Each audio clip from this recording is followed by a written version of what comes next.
ہم جب خانہ کعبہ گئے تو ہم نے ایک جیسا لباس پہنا، ایک جیسی زبان استعمال کی، ایک ساتھ طواف کیے، ایک سال سعی کی، ایک ساتھ انداز سے جب وہاں پر چلے تو وہاں ہر جگہ کے حاجی آئے تھے، لندن کے، امریکہ کے، کینیڈا کے، انڈیا کے، دیوبند کے، بریلی کے، سارے آدمی آئے۔ آنے کے بعد انہوں نے زمزم کا پانی عقیدت سے منہ پہ ملا، آنکھوں سے لگایا، وضو کیا۔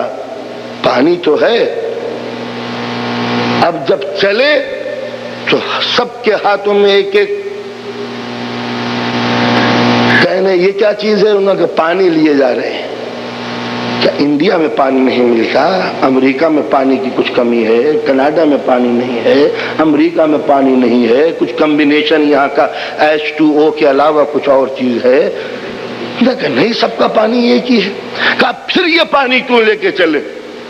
تو انہوں نے کہا کہ یہ آب شفا ہے، اس سے وضو کریں گے، بیماروں کی یہ شفا ہے، برکت ہے یہ ہمارے لیے، گھر میں چھڑکیں گے، عظمت بڑھے گی۔ کہا اس پانی کی، یہ پانی ہے کیا چیز؟ کہا تم کو نہیں معلوم، اب سے 6000 سال پہلے تقریباً اسی زمین کے اوپر نبی کا بیٹا نبی زادہ پیاس کی بنا پر ایڑیاں رگڑ رہا تھا، اس کے ایڑیاں رگڑنے کی بنا پر چشمہ جاری ہوا، اس چشمے کا نام ہے آب زمزم۔ 6000 برس ہو گئے آب زمزم کو بہتے ہوئے، اور آج تک یہ مقدس ہے، ڈیوائن ہے، ہولی ہے، پیارا ہے، شفا ہے، بخشش ہے، سہارا ہے۔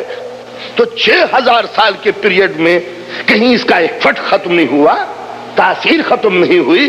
کہا عظمتیں جو وہاں سے آتی ہیں ان کی پیریڈ کی بنا پر عظمتیں ختم نہیں ہوا کرتی۔ تو معلوم یہ ہوا کہ 6000 سال پہلے، 4000 سال پہلے نبی زادہ زمین پر ایڑیاں رگڑے تو اس سے جو پانی بنے وہ آب شفا بن جائے۔ تو اگر کسی زمین کے اوپر کسی نبی زادے کا خون بہ جائے تو کیا وہاں کی مٹی خاک شفا نہیں ہو سکتی؟ جب نبی زادے کے قدم کی بنا پر پانی آب شفا بن سکتا ہے، حالانکہ وہاں نبی زادے کا قدم مت ٹچ ہوا تھا،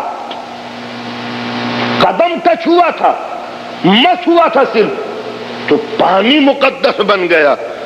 اور جس زمین میں خون پہ وسط ہو جائے سید المرسلین کے لال کا، وہ مٹی مقدس نہ بن سکے۔ تو جب آب زمزم سے وضو کے لیے پانی لایا جا سکتا ہے تو پھر خاک شفا بھی سجدے کے لیے لائی جا سکتی ہے۔ اب آپ یہ نہیں کہیں گے کہ یہ بت پرستی ہے۔ میں کہتا ہوں جب پانی لانا بت پرستی نہیں ہے تو پھر خاک شفا پہ جبیں جھکانی بت پرستی کیسے ہے؟ تو لہذا خانہ کعبہ میں جانے کے بعد پتہ یہ چلا کہ یہ حج ہے کیا چیز، خانہ کعبہ ہے کیا چیز، زمزم کیا چیز ہے، صفا و مروہ کیا چیز ہے۔ معلوم ہوا کہ کچھ مقدس ہستیاں یہاں پر آئی تھیں، باپ اور بیٹے نے مل کے اللہ کی عبادت کے لیے گھر بنایا تھا۔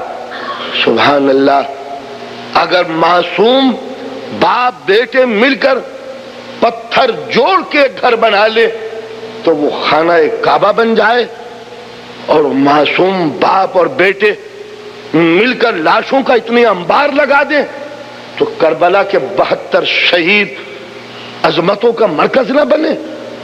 تو جب ابراہیم اور ان کی نسل کی یاد منانا بدعت نہیں تو پھر رسول کے گھرانے کی قربانیوں کو یاد کرنا بھی بدعت نہیں ہو سکتا۔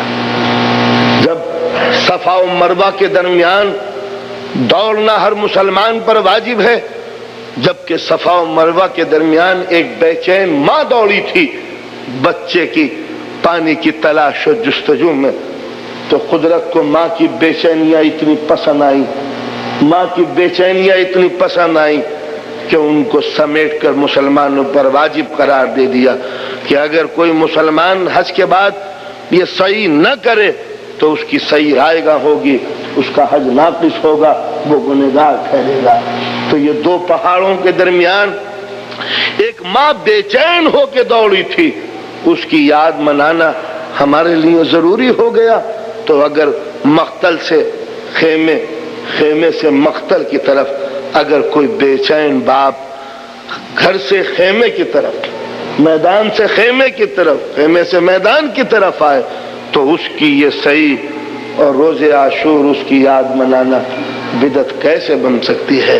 تو یہ عبادتیں اس لیے تھی تاکہ ہماری محبت اور اخوت بھی پیدا ہو، اور یہ حج اس لیے تھا تاکہ نبی کے گھرانوں کی قربانیاں ہماری نگاہوں کے سامنے رہیں۔